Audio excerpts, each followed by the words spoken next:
Hello everyone. I introduce myself first.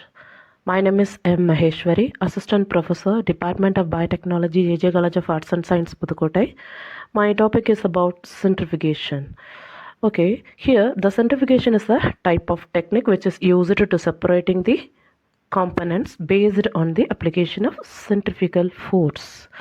Okay, here based on the application of centrifugal force, the particles are separated based on a size, shape, density, and viscosity of the medium, and also the rotor speed.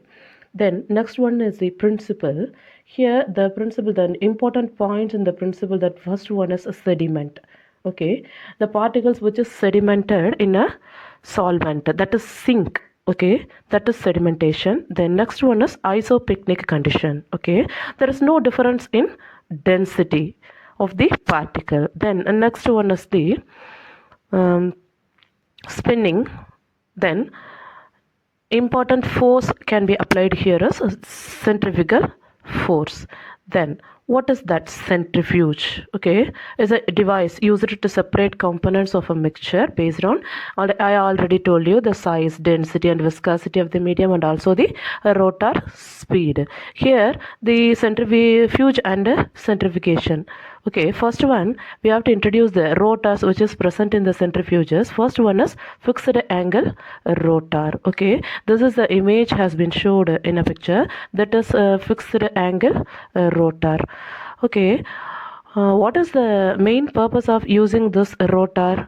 It holds the sample tubes at the angle of 45° in relation to main axis of the rotor.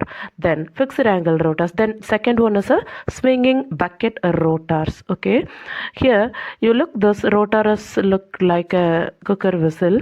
Then swinging bucket rotors hold the tube at the angle of degree 90, and rotor swings as the process is started. Then third one is the vertical rotors.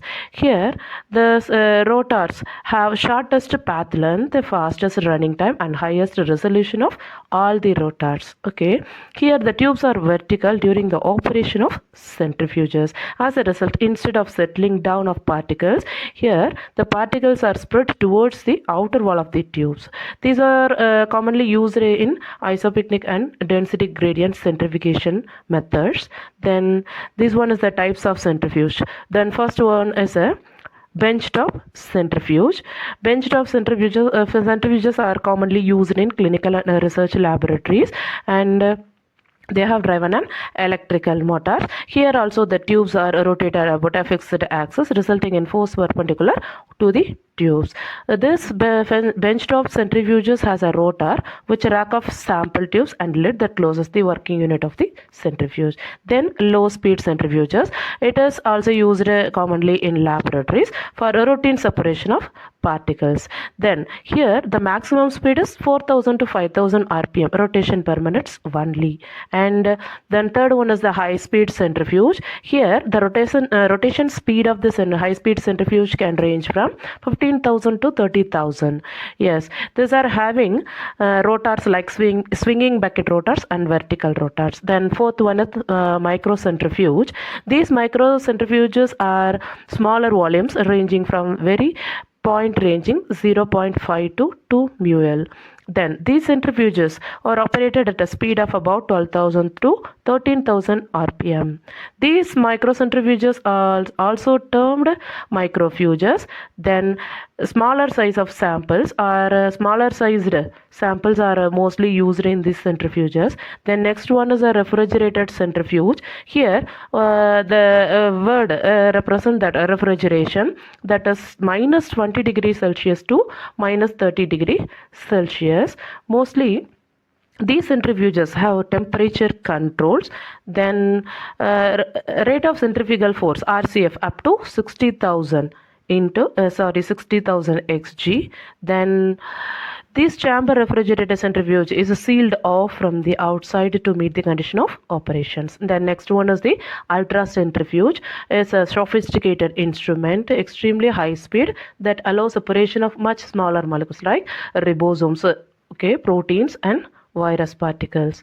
Then the speed of these centrifuges can reach as the word termed ultra. Okay, 1,50,000 rpm with a maximum speed of 65,000 rpm, and these are used in both preparative and analytical work in research laboratories. These centrifuges have large batches and an continuous flow system, and these ultra centrifuges are also used in properties of macromolecule like based on their size, shape, and density.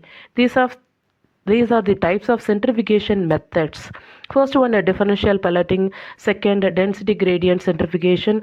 Then third one, rate zonal density centrifugation method. Then fourth one is isopycnic centrifugation methods. Here are some applications are given. First application, to separate noticeable substances. Then next one, hydrodynamic properties of macromolecules is to be analyzed, and third one is purification of mammalian cells from mammalian cell culture.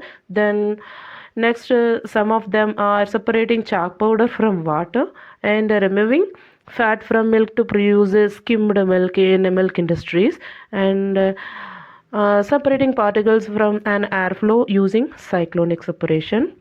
Aids in the separation of last one, aids in the separation of proteins using purification techniques such as salting.